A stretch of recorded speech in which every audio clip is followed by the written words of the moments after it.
വളരെ പ്രധാനപ്പെട്ട ഒരു ഇൻഫർമേഷനാണ് നിങ്ങളുമായിട്ട് ഷെയർ ചെയ്യുന്നത്. നമ്മളെല്ലാവരും രാവിലെ തട്ടുകളിൽ നിന്ന് ചായയോ കാപ്പിയോ കുടിക്കുന്നത് പേപ്പർ കപ്പിലാണ്. ഓഫീസുകളിൽ പോയി കഴിഞ്ഞാൽ അവിടെയുള്ളതും പേപ്പർ കപ്പാണ്.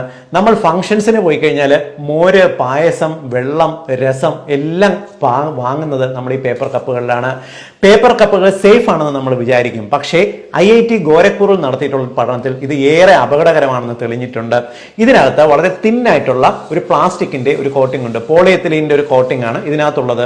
ഈ പോളിയെത്തിലിൻ കോട്ടിംഗ് ഉള്ള പേപ്പർ കപ്പിനകത്ത് നമ്മൾ ഏകദേശം 90 ml വെള്ളം എടുത്തു കഴിഞ്ഞാൽ അതിനകത്ത് ഈ പ്ലാസ്റ്റിക്കിൽ നിന്നും മൈക്രോ പ്ലാസ്റ്റിക്കിന്റെ കണികകൾ 25,000-ഓളം കണികകൾ വരുന്നുണ്ട്. ഒരു ദിവസം 3 പേപ്പർ കപ്പ് വരെ നമ്മൾ ഉപയോഗിച്ച് കഴിഞ്ഞാൽ 75,000 മുതൽ 1,00,000 വരെ പ്ലാസ്റ്റിക് കണികകൾ നമ്മുടെ ഉള്ളിലേക്ക് എത്തും. ഇതുണ്ടാക്കുന്ന കോംപ്ലിക്കേഷൻ ചെറുതല്ല. നമ്മുടെ ഹോർമോണൽ ഇഷ്യൂസ്, പിറ്റ്യൂട്ടറി ഗ്രന്ഥി, തൈറോയിഡ്, പാൻക്രിയാസിന്റെ പ്രോബ്ലംസ്, ഡയബറ്റിസ് പോലുള്ള കോംപ്ലിക്കേഷൻസ്, തൈറോയിഡ് രോഗങ്ങൾ, കണ്ണുകൾക്ക് പ്രോബ്ലം, സ്ത്രീ പുരുഷന്മാർക്കുണ്ടാകുന്ന